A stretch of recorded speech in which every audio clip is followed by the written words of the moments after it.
ಇನ್ಸ್ಟಾಗ್ರಾಮಲ್ಲಿ D boss ರವರಿಗೆ ಪವಿತ್ರ ಗೌಡರವರು ವಿಜಯಲಕ್ಷ್ಮಿ ಅವರಿಗೆ ಕೊಟ್ಟ ಟಾಂಗನ್ನು ನೋಡಿ ವಿಜಯಲಕ್ಷ್ಮಿ ಅವರು ಈಗ ಸರಿಯಾಗಿ ಮಣ್ಣು ಮುಕ್ಕಿಸಿದ್ದಾರೆ. ಅದೇನು ನೋಡೋಣ ಬನ್ನಿ.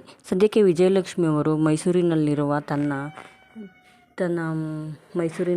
ತನ್ನ ಮನೆ ವಿನೀಶ್ ಫಾರ್ಮ್ ಹೌಸ್ನಲ್ಲಿ ಇರುವ ಅವರು ಎತ್ತಿನ ಗಾಡಿಯಲ್ಲಿ ಡಿ ಬಾಸ್ ಅವರ ಜೊತೆ ಸಂತೋಷದಿಂದ ಖುಷಿಯಾಗಿದ್ದೇನೆ ಎಂದು ಇನ್ಸ್ಟಾಗ್ರಾಮ್ನಲ್ಲಿ ಒಂದು ಫೋಟೋವನ್ನು ಹಂಚಿಕೊಂಡಿದ್ದಾರೆ.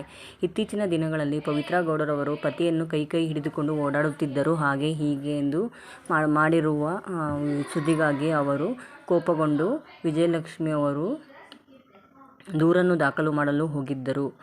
ಮಾಧ್ಯಮಗಳ ಮೇಲೆ ಹಾಗೂ ತನ್ನ ಲಾಯರ್ನನ್ನು ಹಿಡಿದು ಕೇಸನ್ನು ದಾಖಲು ಮಾಡಲು ಹೋಗಿದ್ದರು. ಹಾಗಾಗಿ ಪವಿತ್ರ ಗೌಡರವರು ವಿಜಯಲಕ್ಷ್ಮಿ ಅವರಿಗೆ ತಾಳ್ಮೆಯೇ ಎಲ್ಲದಕ್ಕೂ ಉತ್ತರ ಎಂದು ತಿಳಿಸಿದ್ದರು. ಒಂದು ಫೋಟೋವನ್ನು ಹಾಕಿ ಇನ್ಸ್ಟಾಗ್ರಾಮ್ನಲ್ಲಿ ತಾಳ್ಮೆಯೇ ಎಲ್ಲದಕ್ಕೂ ಉತ್ತರ ಎಂದು ಹೇಳಿದ್ದರು. ಹಾಗಾಗಿ ವಿಜಯಲಕ್ಷ್ಮಿ ಅವರು ಇಂದು ತಾಳ್ಮೆ ಇಲ್ಲದಿದ್ದರೆ ಏನು, ನನಗೆ ನನ್ನ ಪತಿ ಇದ್ದಾರೆ, ನನ್ನ ಪತಿ ಜೊತೆ ನಾನು ಎತ್ತಿನ ಗಾಡಿಯಲ್ಲಿ ಓಡಾಡುತ್ತಿದ್ದೇನೆ ಎಂದುಕೊಂಡು ಪವಿತ್ರ ಗೌಡರವರಿಗೆ ಸರಿಯಾಗಿ ಮಣ್ಣು ಮುಕ್ಕಿಸಿದ್ದಾರೆ. ಏನೇ ಆದರೂ ವಿಜಯಲಕ್ಷ್ಮಿ ಅವರು ಹಾಗೂ ದರ್ಶನ್ ರವರು ಹೀಗೆ ಇರಬೇಕು ಅಣ್ಣ ಅತ್ತಿಗೆ ಎಂದು ಎಲ್ಲರೂ ಹಾರೈಸುತ್ತಾರೆ. ಎಲ್ಲರ ಆಸೆಯೇ ಇದು. ಜೈ ಡಿ ಬಾಸ್. ದರ್ಶನ್ ರವರನ್ನು ಹೀಯಾಳಿಸಿದ ಮನು ಅವರಿಗೆ ಸರಿಯಾಗಿ ಪಾಠ ಕಲಿಸಿದ ಸ್ಟಾರ್ ನಟರು ಹಾಗೂ ವಿಜಯಲಕ್ಷ್ಮಿ ದರ್ಶನ್ ರವರು ಎಂದು ಹೀಗೆ ಇರಬೇಕು ಎಂದು ಹರಸಿ ಹಾರೈಸುತ್ತಿರುವ ಫ್ಯಾನ್ಸ್ ಹಾಗೂ ನೆಟ್ಟಿಗರು ಕಮೆಂಟ್ ಮೇಲೆ ಕಮೆಂಟ್ ಮಾಡುತ್ತಿದ್ದಾರೆ. ಅಣ್ಣ ಅತ್ತಿಗೆ ಹೀಗೆ ಇರಬೇಕು ಹಾಗೂ ಯಾರ ದೃಷ್ಟಿಯೂ ಇವರ ಮೇಲೆ ಬೀಳದಿರಲಿ ಎಂದು ನೆಟ್ಟಿಗರು ಕಮೆಂಟ್ ಮಾಡುತ್ತಿದ್ದಾರೆ.